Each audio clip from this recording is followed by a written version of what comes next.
I've been thinking some more about this. What am I thinking about? But it's about psychology, I suppose. And a lot of the ideas I come across, particularly ideas to do with mysticism, to do with religion or spiritual practices, those kind of things. Because I don't buy into any of the sort of transcendent ambitions of many of those practices. I don't believe in personal God. I don't believe in the spirit world. I don't believe in the astral planes. I don't any of this stuff. It's just nonsense, it seems to me.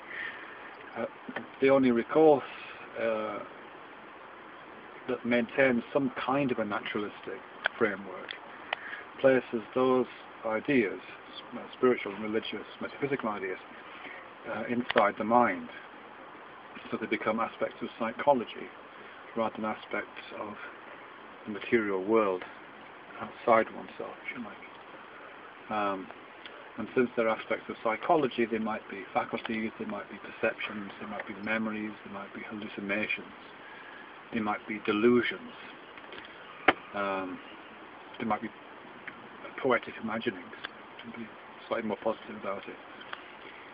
One thing they can't be, of course, at least in existing understandings of psychology, is that they can't be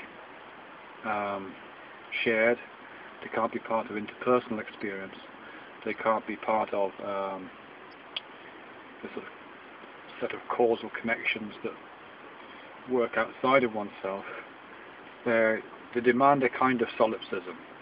They demand an understanding of their status. It demands an understanding of the status of those things as being simply the events, the experienced phenomenal events, as experienced by one individual.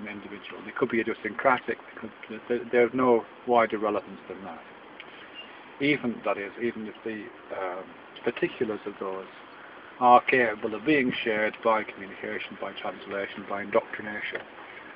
So religious fantasies to do with gods, even though they might be held by millions of people, they don't exist as phenomena in the wider physical world or have any impact in that world, except to the extent that individuals who are colonized by those ideas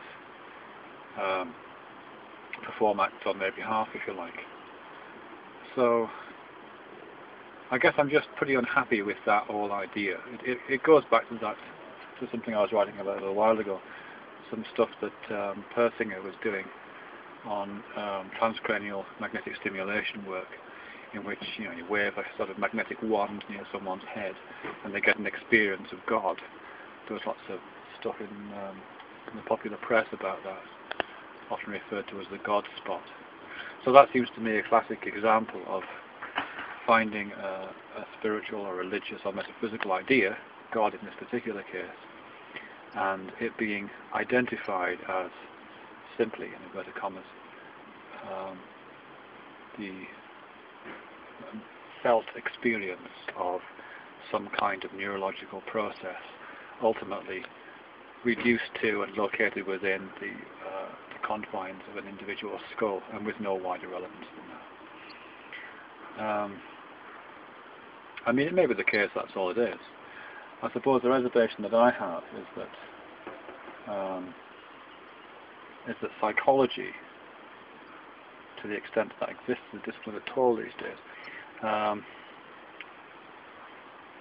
doesn't seem to me to accord terribly well with lots of brain science, or at least a notion of psychology and the notion of psyche, which locates itself with an individual skull in that way, is not terribly useful. I mean, it's certainly true, there's no doubt that without an individual brain there cannot be an individual viewpoint or an individual set of memories and experiences. But I'm not totally convinced that that's all there is to mind.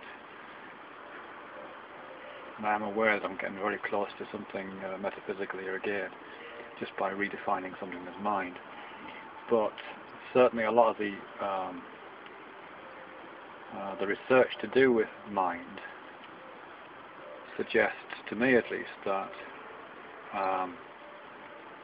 at the very least it's not separate from body. At the very least, it's not an act of perception, for example. It's not radically separated from the object that is perceived.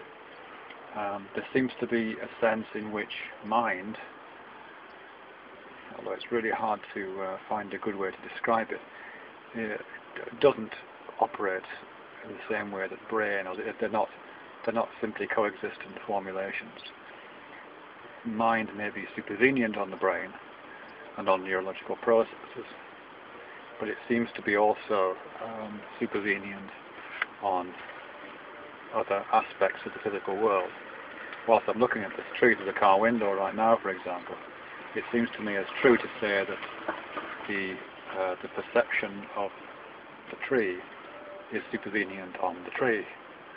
That seems to make as much sense to me as it's supervenient on my brain, or the particular processes that are going on in my brain. So I suppose where this is going is that the only, if we are forced to